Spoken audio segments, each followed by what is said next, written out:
Hello everyone. तो आज हम स्टार्ट करते हैं सेकंड लेक्चर अपना इंग्लिश का। पहले लेक्चर में हमने समझा था कि टेंसेस क्या होते हैं, टेंसेस की जो टाइप्स हैं, टाइम के बेसिस पर किस तरीके से वो डिनोट होती हैं और एक्शन के बेसिस पर किस तरीके से हम उन्हें डिनोट करते हैं। ठीक है, स्टेट और टाइम के बेसिस पर आज हमारा जो सेकंड लेक्चर है, ठीक है, उस पर हम चलते हैं। वो है हमारा सिंपल प्रेजेंट टेंस, जिसको कि हम इंडेफिनिट टेंस भी कहते हैं। ठीक है, प्रेजेंट इंडेफिनिट भी कहते हैं, उसी को हम क्या कहते हैं, सिंपल प्रेजेंट भी कहते हैं। तो आज हम उसकी बात करते हैं कि किस तरीके से सिंपल सिंपल प्रेजेंट टेंस है वो किस तरीके से होता है, उसका जो स्ट्रक्चर है सबसे पहले उसे देखते हैं। ठीक है, स्ट्रक्चर में सब्जेक्ट, सब्जेक्ट तो हर किसी में आता है, ऑब्जेक्ट में आता है। तो सब्जेक्ट के साथ जब वर्ब की फर्स्ट फॉर्म प्लस एस या एस लगा हो, ठीक है, ऐसा स्ट्रक्चर जिसमें कि सब्जेक्ट के साथ वर्ब की फर्स्ट फॉर्म प्लस एस या एस लगा होगा, समझ लो वो क्या है, वो सिंपल प्रेजेंट टेंस है या फिर सिंपल इंडेफिनिट टेंस है। कौन सा? इसका सब्जेक्ट के साथ वर्ब की फर्स्ट फॉर्म, हमेशा याद रखो कि वर्ब की फर्स्ट फॉर्म यूज होगी इसमें, ठीक है, और एस या एस लगा होगा। इसी तरह हम समझते हैं कि जब हम सब्जेक्ट की बात करते हैं तो सिंगुलर सब्जेक्ट, जब भी यहाँ पे सिंगुलर सब्जेक्ट होगा तो वहां पे जो वर्ब यूज होगी वो भी हमेशा कौन सी होगी, वो सिंगुलर वर्ब होगी। सिंगुलर सब्जेक्ट के साथ हमेशा सिंगुलर वर्ब यूज होगी। जैसे ही के साथ हमेशा टॉक्स यूज होगा। अब हम बोलेंगे कि टॉक्स, हम जब बचपन से पढ़ते आ रहे हैं कि टॉक और टॉक्स, जब हम बात करते हैं कि चेयर है तो चेयर के हाथ से लगाएंगे तो वो क्या, वो प्लूरल हो गया। बट यहाँ पे तो उल्टा हो रहा है, यहाँ पे जो सिंगुलर वर्ब है, सिंगुलर वर्ब तो ही है, बट ऐसा लगाने से वो सिंगुलर वर्ब हो गया। वो किस तरीके से, वो तो प्लूरल होना चाहिए, हम उसे समझते हैं। पहले ये देखते हैं, पहली चीज हमने ये समझी कि सिंगुलर सब्जेक्ट के साथ हमेशा सिंगुलर वर्ब यूज होगा। दूसरे हमने देखी कि प्लूरल सब्जेक्ट के साथ हमेशा प्लूरल वर्ब यूज होगी। ठीक है, ये चीजें याद रखेंगे, इसका स्ट्रक्चर याद रखेंगे। सिंगुलर सब्जेक्ट का सिंगुलर और प्लूरल सब्जेक्ट का प्लूरल वर्ब यूज होगी। अब हम देखते हैं कि सिंगुलर जो है और प्लूरल का क्या मसला है, ये मेन क्या मुद्दा क्या है। तो सिंगुलर नाउन जो होता है, हम समझते आ रहे हैं सिंगुलर मतलब एक और प्लूरल मतलब दो या दो से अधिक। तो सिंगुलर की जब हम बात करते हैं तो चेयर आया तो चेयर का चेयर्स हुआ प्लूरल नाउन में। वैसे ही बेंच जो है वो सिंगुलर नाउन है तो बेंचेस हुआ प्लूरल नाउन। बट सेम फंडा जो है वो वर्ब के साथ यूज नहीं होता, वर्ब के साथ ये सिस्टम जो है वो चेंज हो जाता है। जैसे हम देखते हैं सिंगुलर वर्ब है तो सिंगुलर वर्ब के साथ जिसका एस लगा होगा वो सिंगुलर वर्ब है, जबकि जब जिसका एस लगा होता था वो प्लूरल होता था। बट वर्ब में चेंजिंग हो जाती है कि सिंगुलर वर्ब वो है जिसका एस लगा है, ठीक है, वॉक्स हो गया, जैसे राइट्स हो गया, और प्लूरल के केस में जिसका एस नहीं लगा, राइट हो गया या फिर वॉक हो गया। तो ये क्या गया, ये आ गया प्लूरल वर्ब। और प्लूरल इसमें थोड़ी बहुत चेंजिंग है, ज्यादा कुछ नहीं है, हमें सिर्फ इतना समझना कि जिसका एस या एस नहीं लगा वो सिंगुलर नाउन में और प्लूरल वर्ब में, जो सिंगुलर वर्ब में उसमें चेंज हो जाता है वो, ठीक है, वो नाउन में ये डिफरेंस है। उसके बाद हम ये देखते हैं कि जो सिंगुलर सब्जेक्ट है, सिंगुलर सब्जेक्ट जैसे ही शी इट हो गया, तो ही शी इट जैसे हमारे सिंगुलर सब्जेक्ट है, इनके साथ हमेशा सिंगुलर वर्ब यूज होगी। हमने ऊपर पढ़ा तो ही शी इट के साथ हमेशा वर्क्स या टॉक्स यूज होगा, जिसका एस लगा होगा। सिंगुलर वो तो है, ये सब्जेक्ट तो सिंगुलर है, लेकिन वर्ब जो है वो भी सिंगुलर है, एस या यूज का एस लगा होगा वो सिंगुलर ही है। हमें लगता है कि वो प्लूरल है, तो यही जो क्वेश्चन है ये पेपर में आते हैं कई बार, ठीक है। इसी से हमें जो मेनली इस तरीके से क्वेश्चन आते हैं, तो हमें लगता है कि ही के साथ वॉक लगना चाहिए, ही वॉक लगना चाहिए, ही वॉक्स नहीं होगा। बट हमें ये नहीं पता होता कि वर्ब में जिसका एस या एस लगा होता है वही मेन जो है वो सिंगुलर होता है, ठीक है। तो ये हम समझते हैं। उसका हम ये देखते हैं कि जब हम प्लूरल सब्जेक्ट की बात करते हैं, प्लूरल वर्ब की बात करते हैं, तो प्लूरल सब्जेक्ट जैसे आई वी यू दे, वी मतलब हम लोग, यू तुम्हारी बात हो रही है, मैं किसी के बारे में बात कर रहा हूँ, तुम्हारी बात कर रहा हूँ तो यू, तो मैं किसी दो बंदे इन्वॉल्व है, दे हम उनकी बात कर रहे हैं तो वो इन्वॉल्व है। तो जब एक की बात करते हैं वो सिंगुलर हो गया, ही शीट में सिर्फ एक बंदे की बात है, ही शी इट। बट इसमें क्या, जब हम प्लूरल की बात करते हैं तो प्लूरल वर्ब यूज होगा, प्लूरल वर्ब में क्या होगा, एस या एस नहीं लगा होगा, तो जिसके साथ एस या एस नहीं लगा होगा वो प्लूरल वर्ब होगी। जैसे वॉक हो गया, टॉक हो गया, इनके एस नहीं लगा हुआ, तो ये क्या आगे, ये आगे प्लूरल वर्ब। तो यहाँ तक आपको समझ आया होगा। जब हम स्ट्रक्चर देखा तो हमेशा सब्जेक्ट की जो होगा उसके हिसाब से वर्ब आएगी। सब्जेक्ट अगर सिंगुलर है तो वर्ब भी सिंगुलर आएगी, सब्जेक्ट अगर प्लूरल है तो वर्ब भी हमेशा प्लूरल आएगी। और सिंगुलर सब्जेक्ट क्या होता है, सिंगुलर प्लूरल जो सब्जेक्ट है वो क्या होता है, हमने उसको समझ लिया। वर्ब किस तरीके से होती है, नाउन किस तरीके से, डिफरेंस है दोनों सिंगुलर और प्लूरल में। उसका हम देखते हैं कि जो आई है इसके एक्सेप्शन है, आई के साथ क्या एक्सेप्शन है वो हम देखते हैं। आई के साथ एक्सेप्शन क्या है कि आई जब सिंगुलर में यूज होती है और प्लूरल में यूज होती है तो ये अपना जो रुख है वो बदल लेती है। तो आई जब भी सिंगुलर में यूज होगी, सिर्फ दो वर्ड्स के साथ सिंगुलर में यूज होगी, ठीक है। जब हम सिंगुलर सेंटेंस बनाएंगे, सेंटेंस में जब सिंगुलरिटी की बात करेंगे तो आई जो है सिर्फ दो ही वर्ड्स का यूज होगा, एक एम के साथ और एक वाज के साथ, आई एम या आई वाज। जब भी आई एम या वाज के साथ यूज होगा तो समझ लो आई जो है वो सिर्फ सिंगुलर में यूज होगा, एम या वाज के साथ, और बाकी अदरवाइज जितना भी यूज होगा वो प्लूरल यूज होगा, ठीक है। आई एम और वाज के साथ हमेशा सिंगुलर यूज होगा, बट प्लूरल का बाकी जितने भी साथ उनके साथ सब्जेक्ट का यूज होगा तो आएगा प्लूरल यूज होगा। जैसे कि हम देखते हैं आई और हैज, आई हैज क्या है, सिंगुलर है, तो हमने बोला कि आई और प्लूरल यूज होगा तो हैज गलत हो गया, ठीक है। आई डज, डज क्या है, आई डज सिंगुलर, ऐसे यही ऐसे लगा हुआ, हमने बोला तो वो प्लूरल वर्ब होती है, तो प्लूरल वर्ब है तो ऐसे लगा हुआ है तो होना ही नहीं चाहिए, ये तो प्लूरल हुई नहीं, ये तो सिंगुलर हुई। तो यहाँ पे तो हमने पढ़ा कि प्लूरल के साथ यूज होगा, तो यहाँ पे सिंगुलर के साथ यूज होगा, आई हैज भी नहीं होगा, आई डज भी होगा। राइट्स लिखा हुआ ऐसा लगा, जब हम एस की बात करें तो जाहिर सी बात है वो सिंगुलर हो गया, तो सिंगुलर वर्ब है। तो आई हमने पढ़ा कि आई तो सिंगुलर सिर्फ दो ही जगह भी यूज होता है, एम के साथ और एक वाज के साथ। जब वो एम भी दे, एम भी नहीं और वाज भी नहीं है, तो आई जो है वो सिंगुलर कैसे यूज हो सकता है? तो आई हमेशा सिंगुलर के साथ यूज होगा, एम और वाज का। बाकी में है प्लूरल, तो आई हैव का हम कर देंगे आई हैव। जब आई हैव का आई हैव कर देंगे, हैव क्या प्लूरल है, तो आई जो है इधर प्लूरल हो गया और ये प्लूरल वर्ब लेगा। ठीक है, आई यहाँ पे क्या प्लूरल है, तो डू प्लूरल लेगा। आई यहाँ पे क्या है प्लूरल है, तो वर्ब क्या लेगा प्लूरल लेगा, तो राइट हो जाएगा। तो इस तरीके से जो है आई का जो एक्सेप्शन है वो हमने देखा।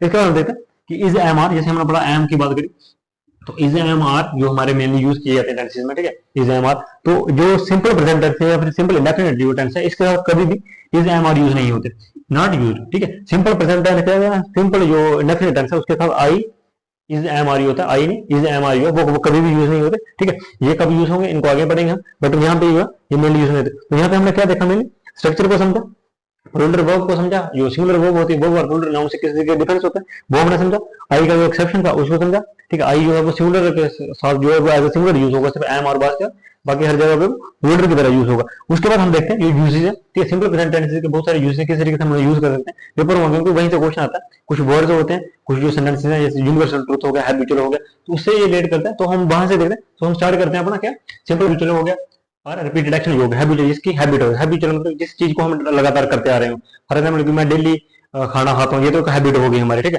ये तो जनरली जो हैबिट है। वैसे ही कुछ काम ऐसे होते हैं कि मैं डेली न्यूज़पेपर पढ़ता हूँ, मैं एवरी मॉर्निंग ये चीज करता हूँ, मैं एवरी इवनिंग ये काम करता हूँ, हर साल ये काम करता हूँ। तो ऐसी जो चीजें होती है इसे हम सिंपल प्रेजेंट टेंस में देखते हैं। ठीक है, रिपीटेड एक्शन और हैबिचुअल एक्शन होते हैं किसके प्रेजेंट के, जो प्रेजेंट में हम करने वाले हैं। तो उसके कुछ वर्ड्स हैं जो कि काफी बार पेपर में पूछे जाते हैं। जब भी हम सिंपल प्रेजेंट टेंस के क्वेश्चन देखते हैं तो इस तरीके से वर्ड्स आते हैं। तो उसके बाद हमें हमने पहले पढ़ा कि सिंगुलर वर्ब के साथ सिंगुलर सब्जेक्ट का सिंगुलर वर्ब होगी और प्लूरल सब्जेक्ट के साथ हमेशा प्लूरल होगी, वो वर्ब होगी। तो इसी तरीके से जब हम ये ऐसे वर्ड आएंगे तो ये हमेशा इसी तरीके से यूज होंगे जो सिंपल प्रेजेंट टेंसेस में हम यूज करते हैं। तो वो वर्ड देख लेते हैं, जैसे कि एवरी डे हो गया, डेली जो करने वाली चीज है। एवरी नाइट जो डेली रात को करते हो। एवरी वीक जिसको भी लगातार आप वीक में हर डेली करते हो। एवरी मंथ, एवरी जो ईयर हो गया, एवरी इवनिंग।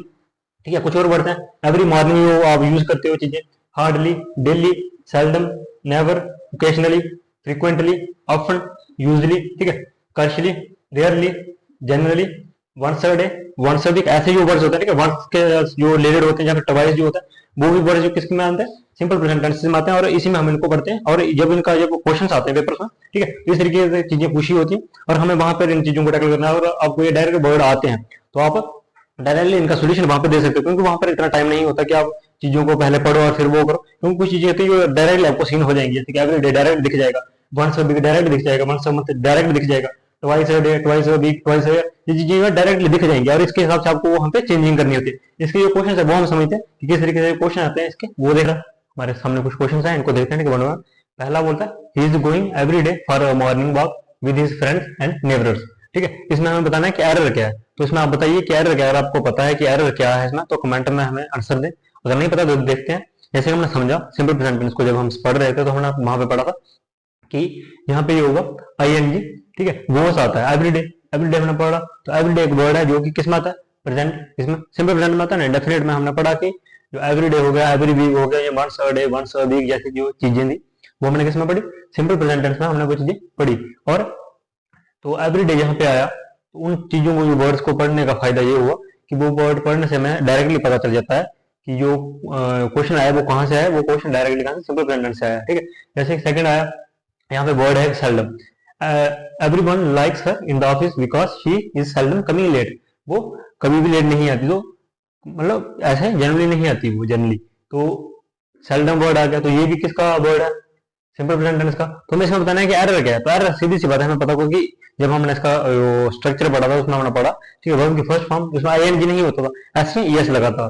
ठीक है, तो इधर क्या आईएनजी है तो गोइंग का क्या हो जाएगा, इज भी नहीं आएगा, हमने ये भी पढ़ा इज एम आर जो है वो सिंपल प्रेजेंट टेंस में यूज नहीं होता। तो he is going every day for morning की जगह क्या हुआ ही गोस एवरी डे। ठीक है, इज गोइंग को काट के गोस आ जाएगा। Then everyone likes her in the office because she is seldom, is फिर से आ गया, इज नहीं होगा। ठीक है, इज के साथ आईएनजी आ गया कमिंग, तो शी सेल्डम कम्स, इज भी काट दिया जाएगा और डायरेक्ट क्या जाएगा कम्स आ जाएगा, कम्स लेट। सो इस तरीके से हम इन एरर्स को देखते हैं। उसके बाद हम देखते हैं कि कुछ एक्सेप्शंस होते हैं, जैसे कि ऑलवेज के साथ एक एक्सेप्शन है। जैसे केमिस्ट्री में बहुत सारे एक्सेप्शंस होते हैं, तो इंग्लिश ग्रामर में बहुत सारे एक्सेप्शंस है। तो ऑलवेज के साथ जो है एक्सेप्शन है, ऑलवेज जो है वो दो जगह पे यूज किया जाता है, एज अ हैबिट और एज अ इरिटेशन। जब एज अ हैबिट उसको यूज किया जाता है तब वो यूज होता है as a simple present tense, ठीक है। और जब वो एज अ इरिटेशन की तरह यूज होता है तब वो कंटिन्यूस में यूज होता है। हम देखते हैं हैबिट का तो सबको पता है कि हम जो डेली करने वाली जो चीजें हैं उसे बोलते हैं हैबिट। और इरिटेशन मतलब जिससे हम इरिटेट हो रहे हो, फॉर एग्जाम्पल कि तुमने ये काम गलत कर दिया यार, ये कैसे कर रहे हो, ये क्यों करना था, या कोई भी ऐसी चीज है जिससे आप इरिटेट हो रहे हो, तो उसको हम किसमें सिंपल प्रेजेंट कंटिन्यूस में लिखते हैं, और सिंपल प्रेजेंट में किसको एज ए हैबिट को सिंपल प्रेजेंट में लिखते हैं। सो ऑलवेज जो है उसका स्ट्रक्चर हमें पता है, जैसे कि सिंपल प्रेजेंट टेंस में जब हम उसको यूज करेंगे उसका स्ट्रक्चर क्या होगा, तो सब्जेक्ट के साथ वर्ब की फर्स्ट फॉर्म प्लस एस होगा, जो हमने पहले ही पढ़ा, ठीक है। और as a simple present tense की तरह वो यूज होगा। तो सिंपल प्रेजेंट टेंस में हम सबको पता है इज एम आर जो है वो यूज नहीं किया जाता, इज एम आर यूज नहीं होगा।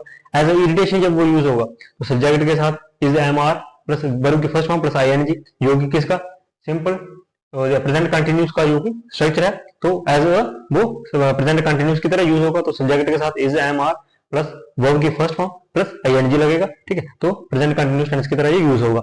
इसमें कुछ क्वेश्चंस देख रहे हैं, एक क्वेश्चन इसका है और एक इसका है, तो वन वन हम देखते हैं। एरर हमें फाइंड करना है, तो बोलता है पहले देखेंगे he is always speaking the truth, as a habit है कि वो हमेशा सच ही बोलते, तो उसकी हैबिट होगी वो। तो अब इसमें बताओ किसमें क्या गलत है, अगर आपको पता है तो आंसर तो कमेंट सेक्शन में बताएं। और सेकंड है हमारे पास है she always complains about her husband, वो हमेशा अपने हस्बैंड के बारे में कंप्लेन करती है। अक्सर शादी के बाद ऐसा होता रहता है कि कंप्लेन होती है कि, बट लड़कियों की भी क्या गलती है, लड़के उससे पहले शादी से पहले उन्हें इतना सर पे चढ़ा के रखते हैं, हम अब तुम्हारे लिए ये करेंगे, हम तुम्हारे लिए ये करेंगे, तो उसके बाद तो फिर वो रियलिटी है कि वो तो मांग करेंगी ना, उनको ये चाहिए, तो फिर अगर नहीं पूरी कर पाओगे तो वो तो कंप्लेन करेगी ही कि शादी से पहले तो बहुत सारे बातें करते। लड़कों को अक्सर होता है कि जैसे स्टार्टिंग में होता है ना, कोई चीज हमारे पास जब नहीं होती, तो किसी के पास भी जब वो चीज नहीं होती तो वो क्रेविंग होती है, तो वो कोशिश करता है वो जल्दी से जल्दी वो चीज उसे मिल जाए। बट जब उसे वो चीज मिल जाती है ना तो उसके बाद वो उसकी कदर नहीं करता। हमेशा आप लोगों ने सुना भी होगा कि जो चीज हमारे पास नहीं होती ना हम उसकी हमेशा कदर करते हैं, जो चीज हमें मिलती है हम उसकी कदर नहीं करते। तो इसी तरीके से शादी से पहले भी लड़कों का रहता है कि लड़कियों को घुमाना, चॉकलेट्स देना और ये सब कुछ, और आफ्टर मैरिज फिर चेंजिंग आ जाती है। सो वो उसको छोड़ते हैं, वो हमारा टॉपिक नहीं है। बट हाँ यहाँ पे देखते हैं पहला जो है she is always speaking the truth, he is always speaking, तो as a simple present use करेंगे तो इज भी नहीं आएगा, इज जो है वो सिंपल प्रेजेंट में आता ही नहीं है, और आई एन जी भी नहीं आएगा, तो क्या आएगा शी ऑलवेज स्पीक्स, स्पीकिंग की जगह स्पीक्स कर देंगे, ठीक है। और स्पीक्स द ट्रूथ इसको भी काट देंगे और आई एन जी को। सेकंड जो है वो किसका है, प्रेजेंट कंटिन्यूस का है, तो शी ऑलवेज कंप्लेंट्स, वो हमेशा कंप्लेंट करती है, तो कंप्लेंट्स ऐसे नहीं आएगा, इज देर क्या आएगा, इज आएगा, क्योंकि इज एम आर यूज होता है।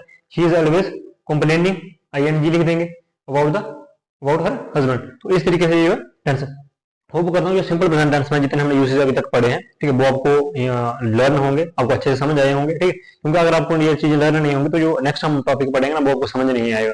जैसे सिंपल प्रेजेंट के बाद जब हम पास्ट के प्रेजेंट के बारे में जाएंगे या फिर फ्यूचर के प्रेजेंट को सिंपल को पढ़ेंगे तब आपको ये चीजें समझ नहीं आएंगी, अगर आपको ये याद नहीं होंगे। तो वो वर्ड जो मैंने पहले आपको दिखाए और जो समझे हमने उनको अच्छे से लर्न कर लो, ताकि आगे की चीजें हमको समझ आए। और इसके बाद जो नेक्स्ट बार होगा इसमें, क्योंकि अभी हमने यूजेस पढ़ा तो यूजेस का हमने एक और लेक्चर हम लेंगे उस पर, ठीक है।